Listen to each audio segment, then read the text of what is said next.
Ladies and gentlemen, this is the Justin and Joseph Show.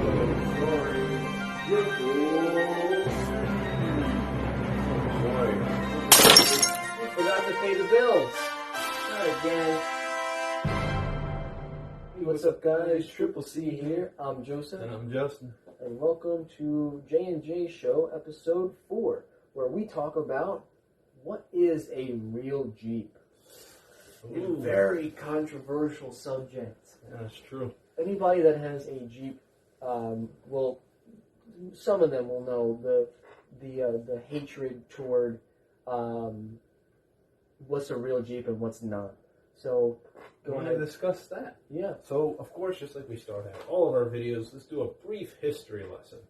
So, Jeeps were started in the 40s. For World War II. Yes, for World War II. And a lot of people really liked the ruggedness of it. So, Jeep decided, hey, well, we could make some profit off of this.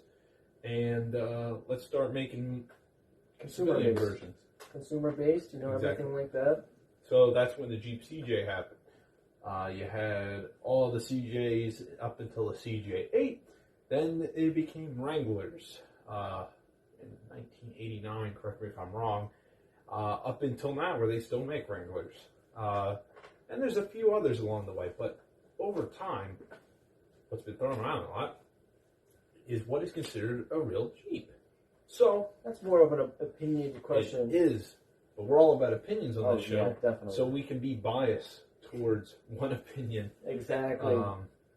And me and Joe are we try to always choose different topics that we don't really see entirely eye to eye on, but we can come to some form of agreement.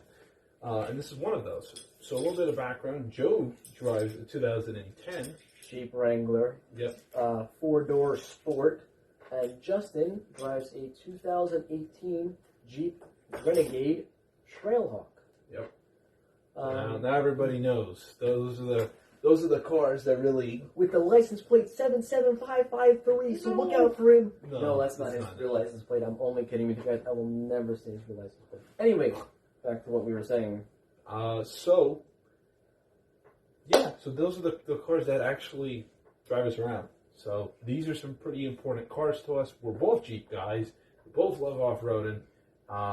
That's why we're so pumped about getting the Comet project started, because we want our own miniature version. Exactly. So we're going to talk about Jeeps. You have a Wrangler guy. You got a Renegade guy. So let's discuss. So let's start off with a quick little, not disclaimer, but more of a kind of not off and off. I guess you can say 2 subtopics. We could start off with the off-roaders, or what some people like to call the pavement princesses. Now, what a pavement princess is it doesn't see the light of day in the mud, so it's just more of a show car. So that's where they draw the line, whether a Jeep is supposed to be a show car or is supposed to be made for off-road. Now, my honest opinion, just to start it all off, is all of them are Jeeps. Whether or not it is show or it is off-roading. I love off-roading. I also do want to show off my truck. I haven't really brought it to any car meets, but I do want to show off my truck. And how can I do it when it's all dirty? I mean, yeah, that's the whole point of a Jeep, getting it dirty. But that's the big opinionated question here. Is it really a Jeep if it's not dirty? Like I said, my honest opinion is anything's a Jeep. Anything that has the word Jeeps on it, besides Renegades and Compasses. Only kidding. I even think Renegades are those wonderful toaster ovens, wonderful, but they're horrible Italian wiring and constant need for engine replacements and oil issues. There you go. Oh, savage. Go ahead, So, Justin. Real Jeep, coming from someone that doesn't own what's classified as a real Jeep, the Wrangler, I will say, I don't really understand it. My theory is what real Jeep is a type of person that uses their Jeep to do Jeep stuff. The type of person that instead of always taking the road home, they take the off-road stuff home. Now, I'm not talking about people that buy Jeeps and never plan on going off-roading. I'm talking about the people that own Jeeps and criticize other people, oh, that's not a real Jeep. So that's what we're talking about with this. Me, I frequently take my truck off-road. I usually take mine on some pretty rough back roads. Just because it's still a Jeep, and I came from another Jeep. This is my second Jeep. I had a 5.9 Grand Cherokee. 1999. 1999. You know, it was a very wonderful car. It was actually in a lot better condition than you will ever find on even Facebook Marketplace. Yeah. So I have worked with Jeeps many times. I grew up with them too.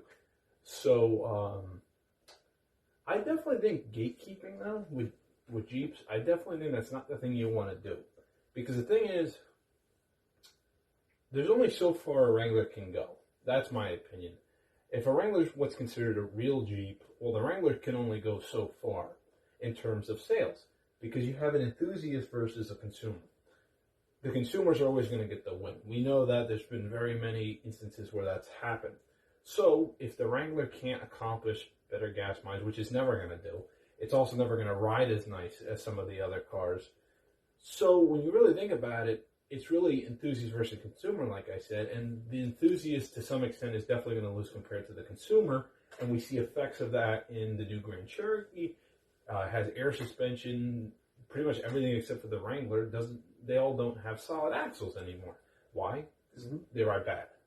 But just to add on to it, as much as the consumers do win in mass production, enthusiasts do win as well, but at what costs hundreds of thousands of dollars on a stock SRT8 Grand Cherokee or a Trackhawk, Jeep Trackhawk, or the new Dodge Durango Hellcat. Of course, that's not a Jeep, but the Jeep Grand Cherokee SRT8s and the Jeep Grand Cherokee Trackhawk are performance right off the factory line, super fast, super powerful, can be, any Lamborghini and Bugatti, Mustang in any race. I'm just more of a, oh, hey, buddy. Oh, it's a moth. But that's just my honest opinion. But the enthusiasts do win in that sense. And of course, adding also on to the main topic, so the 392 Rubicon, which is the 392 horsepower V8 engine. Not. Oh yeah, you're right. It's cubic inches. Cubic inches, yeah. So, I was thinking, what does it make, like 400. 400, yeah. It was like 400 horsepower, whatever it was. But it was a beautiful V8 engine in, of course, the new 392 Wrangler. Gorgeous. Love it very much. Anyway, again, enthusiast wins in that case, but of course, that's somewhere in the rounds of $80, $90, $100,000 out of your account. So, with that thing in mind, if you are going to drive what's considered not a real Jeep, now to some extent there are people that drive Renegades like mine, and don't ever off-road them. And for someone like that to say, oh, well, you're not a real Jeep guy, or that's not a real Jeep, that's not going to make any sense, because you have to use your Jeep as a real Jeep. I've been to many shows off-roading mine. I have stickers all over mine for places I've been already. So, it's a Jeep. And I feel like if you're in the community, you're all the same. Whatever you do with the Jeep, you do with the Jeep. That's on you. Exactly. And remember, I think this is similar to, this is a good way to cap it off for this episode, like what I said with the electric cars. The non-Jeeps, I guess, the not real Jeepers, let's say, the people that don't own real Jeeps, there we go. People that don't own real Jeeps, be happy, though, sometimes for the people that care so much about the real Jeeps, because those are the people that are keeping your brand alive. Exactly. And you real Jeepers, the ones that own the real Jeeps, well, don't be mad at the not real Jeepers, because they're the ones that are keeping the brand alive financially. Think about it. A company builds the consumer cars to keep money flowing for the enthusiast cars. And to be fair, I do also like my truck more than a Wrangler. I've driven Wranglers. I don't like the way they ride. I do like the XJ Cherokee, so I'm just going to put out, if there's any Jeep fans watching, I do like older Jeeps. course. So, but yeah, I think that's a good way to sum it up. Yeah, a Jeep is a Jeep. No matter what we say, it's all. Once you have a Jeep, you're part of the Jeep family. You're a Jeep guy, and you have a real Jeep. There's no such thing as a real Jeeper, because of course, as Justin said, the consumers are the ones that keep it alive. And of course, on top of that, the less fortunate people that really can't mod out their Jeep. Let's just say they can't, right? Well, are they a real Jeeper? If they're at heart, they're a real Jeeper at heart. Then they're a real Jeeper in the real world. That's kind of really it. But anyway, I think that's kind of really a great way to end off the episode. I want to thank you guys so very much for watching this video. Of course, check out all of our social medias and links at the beginning of the video. And with that, I'm Joseph. And I'm Justin. And we will triple see you later.